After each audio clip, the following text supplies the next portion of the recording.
public defender is an attorney employed by the community and responsible for giving legal aid without cost to any person who seeks it and is financially unable to employ private counsel. It is his duty to defend those accused of crime until the issue is decided in a court of law. The first public defender's office in the United States was opened in January 1913. Over the years, other offices were opened. And today, that handful has grown to a network of lawyers cooperating to protect the rights of our clients. Our motion picture studios pay writers millions of dollars every year to develop exciting stories. But sometimes a true story within the studio itself can be more exciting than anything conjured up in the mind of a writer. This story began at National Film Studios. And we have had so much in our life together. So do with us whatever will bring gladness to your hearts. As your queen, your gladness will always be mine. Your name Walton Loring? That's right. You police officers? Yeah. You're under arrest. Assault and robbery. I'll get my film. I'll be right with you. Assault and robbery. Those are serious charges. I know, but I didn't mean to hurt him. I'm afraid we'll have to come up with something better than that in court. Maybe if you were to tell me what you and Jack Taney were arguing about. He owed me money, and I tried to collect it. You knew that IOU you held of his was outlawed 17 years ago. He still owed me the money. I don't understand you, Walt. At one time, you were a well-known motion picture director. Now, it's hard to believe that a man of your background would rob a man of a few $100s. Very few people in this business remember me as a director. So, let them remember me as a thief. It was obvious that if I was to help, I had to start somewhere else. I went out to Walt's former place of employment, National Film Studio. Loring had many friends on the lot, but no one had any idea why he would have turned to robbery. I was about to give up when I decided to have a word with Sid Page, one of the studio's oldest employees. You see, Walt, he never let any of his pals go around without money in their pockets. Now, I know because I was one of them. You think he wanted to help someone enough to steal for them? Maybe. About a month ago, there was this girl used to hang around here. Pretty as a brand new penny, but a little bit scared. I'm sorry, miss. I can't let every girl who asks go in to see Mr. Taney. Directors are busy people, and right now, with this new picture starting... But the papers say that he has not found the actress to play the French girl. If I could just see him. How many times have I heard that before? All of you girls jumping for the rainbow. But someone has to win the part. Now, look. You said you were here from France. You have people there. Take my advice and go back to them. Find yourself a nice French fellow and start thinking about kids and a house. Believe me, it's not so bad. It's a job that lasts a long time. Then you won't help me. I just tried to. Later, I tried to get Walt to tell me who the girl was, but he refused to even admit there was such a girl. Then, when I returned to my office, I found a young woman waiting to see me. Her name was Andrea Jordan. Now, what can I do for you? I read in the papers that you're defending Walton Loring. That's right. I came to ask you if there is some way I might help. You see, it is I who should be punished, not Walton. You mean he's not guilty? He is only guilty of being the kindest, most understanding man I have ever known. Do you want to start from the beginning, please? Well, he started about a month ago. Before that, I spent many months trying to become a motion picture actress.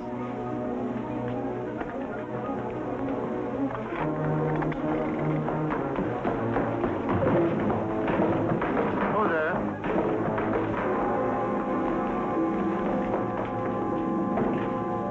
Who's in here? Who's in here? Wherever you are, you better answer.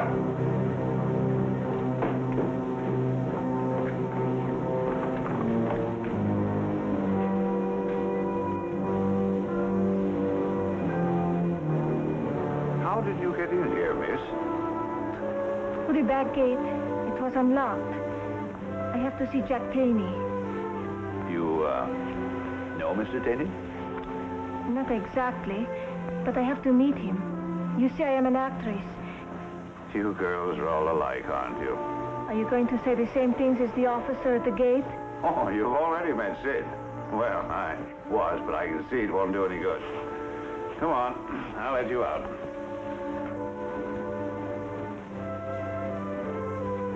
Say you are movie-struck, aren't you? I told you I am an actress. Your dreams been getting in the way of your eating?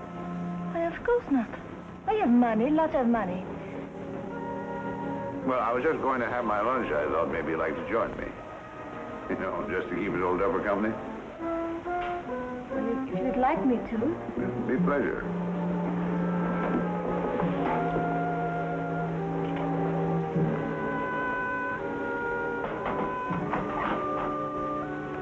So he came to me after the performance and said, Mademoiselle, it is such brilliant artistry as that which you have shown tonight that makes me proud of the theater.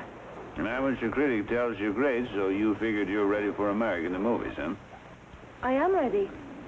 Well, at least you shouldn't have to go home without being able to tell the folks what the inside of a studio looks like. Would you like a first-class, personally conducted tour? You would take me? On one condition. You promise me you'll go home to the folks. I cannot make such a promise. I know in my heart that I am a good actress, and I want someone else to know it. All right. We'll make the tour without the promise. Now, this is what we call a live set. What does that mean? That means they'll be shooting here tomorrow morning. And this is the way the set will look when it's lighted. This set is being used in a picture called Rangoon, and out there is a panorama of the city of Rangoon. Pretty, isn't it? Oh, it's wonderful. Just as I dreamed it would be. Walton Loring had never lost his understanding for the ambitions of young people. So he decided no harm could come from giving this lonely French girl a quick look at a motion picture studio. And the short tour extended itself to 3 hours. Moviolas, light banks, cameras, dollies. There's so much to know about this business. Yeah, a man can spend a lifetime and not learn all he'd like to know. I saved the best for the last. What a beautiful set. Miss National's new big production, A Star in the Sea. It's about a queen of Crete who, 1,000 years or more ago, gave up her life for her lover. I have read the book. This is her palace? Well, it's what we call an exterior. The scene they made today was where the queen was telling her subjects off. You see, they're about to sacrifice her to their god of the sea for having fallen in love with a man from the mainland, and this is where she reads a big scene where she tells her subjects she forgives them for what they're about to do.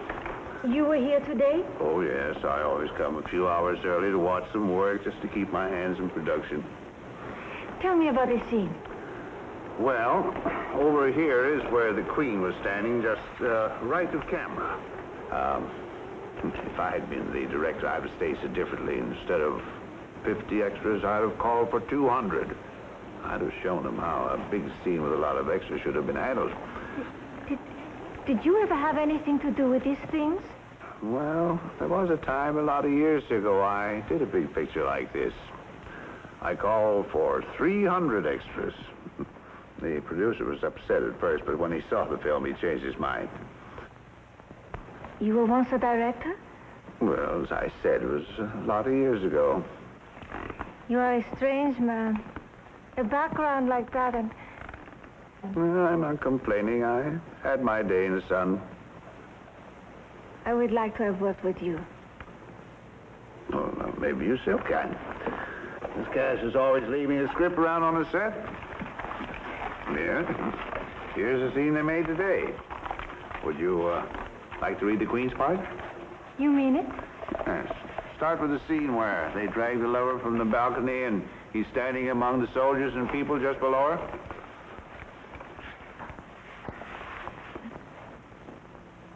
So you come to me to say I am to die with Aziril. To make me forget a man I love. But do you think that even in death I could forget? Can one forget the world is round? Or that behind every good there is evil? Can I forget the things he has said? The things we have done? You have been quiet since the reading. Was it so bad? I've been thinking. You know, you have some very fine qualities. You're just trying to make me feel good? No, I'm telling you the truth. Oh, there are some things you do badly, but deep down you have real talent. I'd like to work with you. I'd like to bring them out. You would coach me? If you turn out as well as I think you will, I'll arrange for you to read for Jack Taney. How can I ever repay you? By being good, better than even you are possible. We'll start tomorrow at 8. I'll meet you at the banking. Thank you. Good night. Good night. The following 2 weeks were endless hours of work for Walton and Andrea. No longer were they has-been director and movie-struck girl, but 2 hard-working creators with one goal, setting Andrea in Jack Taney's new production.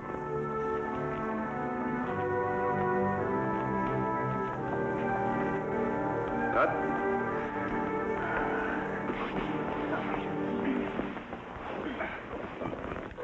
Well, was it any better, Walton? I want you to come to the studio tomorrow afternoon at 2 o'clock. Jack Taney will be here making some tests. You're ready for your big chance, Andre. But will Mr. Taney let me read? Don't you worry about Jack Taney. I started him as a second assistant director 20 years ago. I practically taught him everything he knows. He'll listen to me.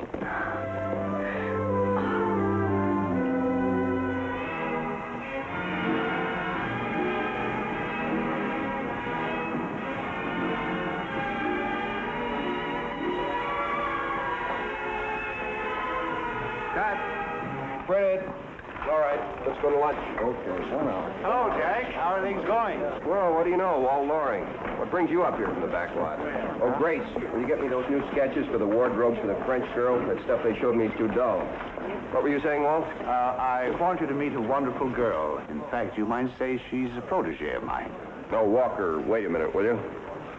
Nice to meet you, miss. Sorry I can't spend more time with the girl, Walt, but you know how it is. Here, take her out on the town. There's a treat from me. What do you mean? I didn't come here for a touch. This girl has talent, real talent. All I'm asking you to do is to give her a chance to read the part of Colette Duval. You've got to be kidding. This girl's a natural, Jack. I stake my reputation on it. Your reputation? For what? Punching clocks? Reputation. I had one once. And if I hadn't, you wouldn't have one today. And if I hadn't given you your first chance, you'd still be a bum. Get this guy off my set. No. If he comes back again, I'll have him fired. Jack, How do you like that has-been? But he didn't let Taney's insult stop him. That same night he went to see Bill Ludwig, the head of National Film Studios. You know, Walt, as long as I'm head of National Pictures, you've always got a job. Of course, I can't guarantee to help all your friends. Say, why is this girl so important to you? First, because she's got all the qualities to make a star. And second, I want to prove something to myself. Well, I tell you what, I'm leaving for the East, and I'd be gone about 6 weeks. When I get back, why don't you and I have lunch or something, and I can say hello to the girl. Sure. Hello all the way from France. What? Nothing. Well, glad you stopped by, Walt. Do it anytime.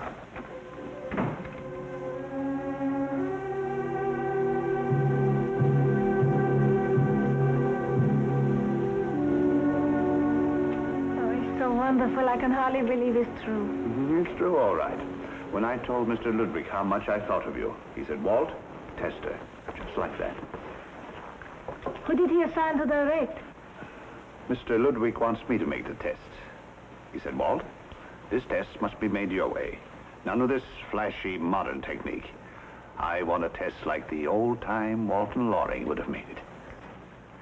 There is no one I would rather have. Well, we must hurry now. Get in your dress. We're all ready to go.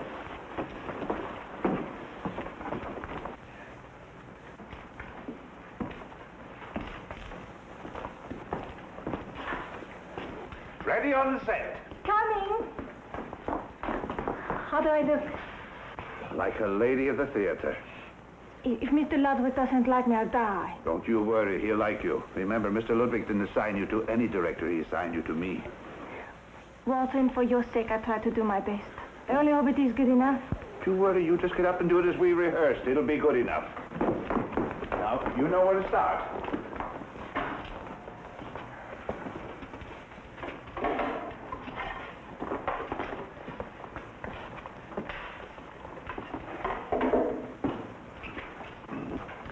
Action. I do not know why you really wish me to die. I only know that all of you are my children. That my body will be restless and comfortless away from you. I used to hate your touch, but now it is sweet to me, even though it is to bring me pain. You think that in this hour you will punish my husband and me by ending our lives. But life is not measured in time alone. And we have had so much in our life together. So do with us whatever will bring gladness to your hearts. As your queen, your gladness will always be mine. Well, camera and sound are wrapped up. Tired? A little, but it doesn't matter. Imagine by tomorrow I will know. Really know if I have a chance. No, not so fast. Takes longer than that to get this film ready. How long? Well, there's a lab work on the film. The cutting and assembling and the print has to be shipped back east to Mr. Ludwig. Oh, we should get an answer within 10 days or 2 weeks. 2 weeks? But you mustn't be impatient. 2 weeks isn't a long time. It is for me. You see, Walton, I don't have 2 weeks. What do you mean? The return trip ticket and a few dollars is all that is left from what I brought over. Well, you can't leave now. Not when we're so close. Little money can sometimes seem like so much. You just leave that to me. I want you to stay. And you must make a good impression on Mr. Ludwig. We'll get you a whole new outfit. But I couldn't. You can pay me back when you become a star. You really have that much faith in me? Maybe we could say it's faith in myself. I still feel I know talent when I see it. And I intend to prove it to others as well. I left the studio right after that. I promised Walton I would stay the additional 2 weeks. Excuse me. Matthew speaking. Oh, yes. Thank you, Lieutenant. Thank you very much. That was Lieutenant Colton. He thought I'd like to know that Jack Taney is going to be all right. At least we have that to be thankful for. Now, why don't you go home and get some rest? Well, what do you intend to do? Well, evidently, the only one who can fill us in on the rest of the story is Walton Loring. I'm going to see him. I wish I could do something to help. Perhaps you have already. All right. Now that you know about Miss Jordan, I have no reason to hide anything. I was making my usual rounds of the lot when I happened to look up and saw a light in Mr. Taney's office.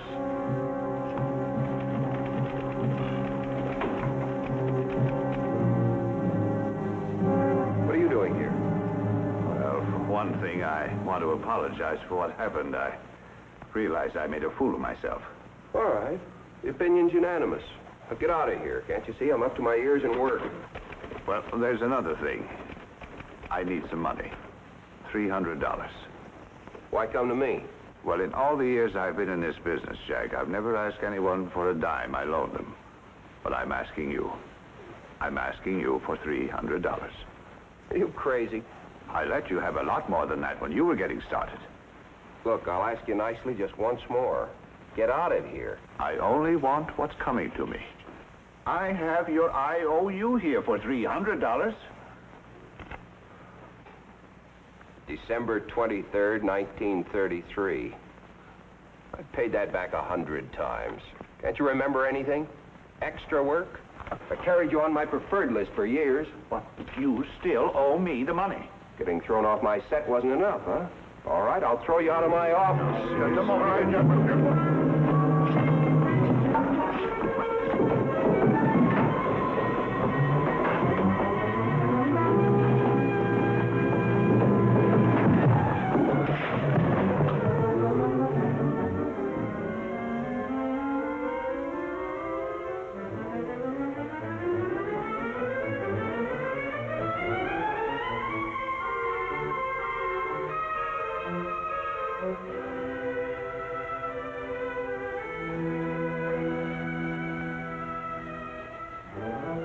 took the money he owed me, and I put the IOU in his place.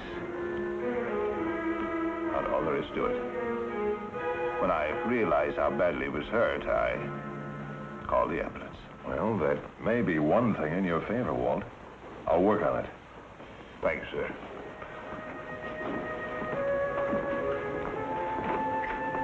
The morning paper had carried an item that Mr. Ludwig had been called back to the studio from his business trip. I went out to see him. Mr. Ludwig? How are you, Mr. Matthews? Sit down. Thank you. Well, Mr. Matthews, I know what you're going to ask me, and, well, I have to be a heel and say no. Well, the way I understand it, Taney owed Loring that money. Well, I guess Taney owes about everybody in town.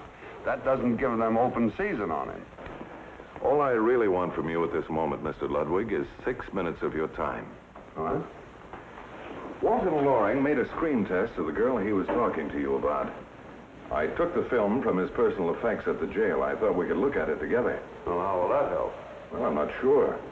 But if Walt had enough faith in Andrea Jordan to risk his future in making the test, we ought to be able to risk a few minutes of our time looking at it, don't you think?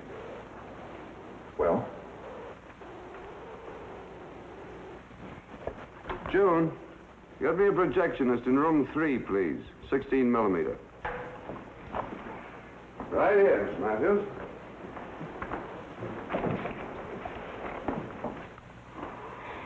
So do with us whatever will bring gladness to your hearts. As your queen, your gladness will always be mine.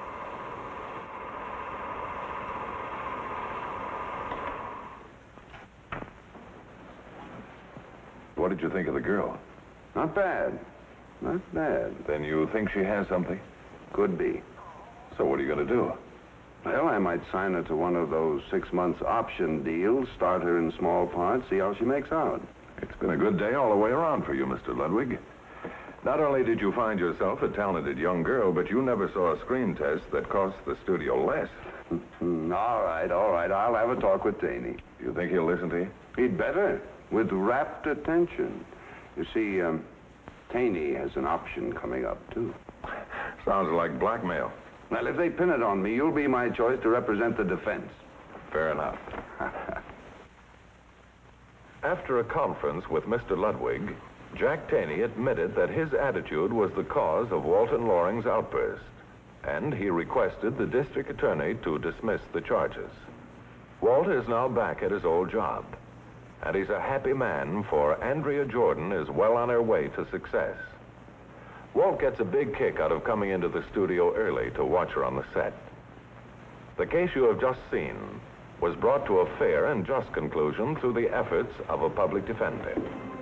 Tonight, Philip Morris salutes Public Defender Alexis T. Cholas, St. Joseph County, South Bend, Indiana, and his staff for outstanding achievement in the cause of justice.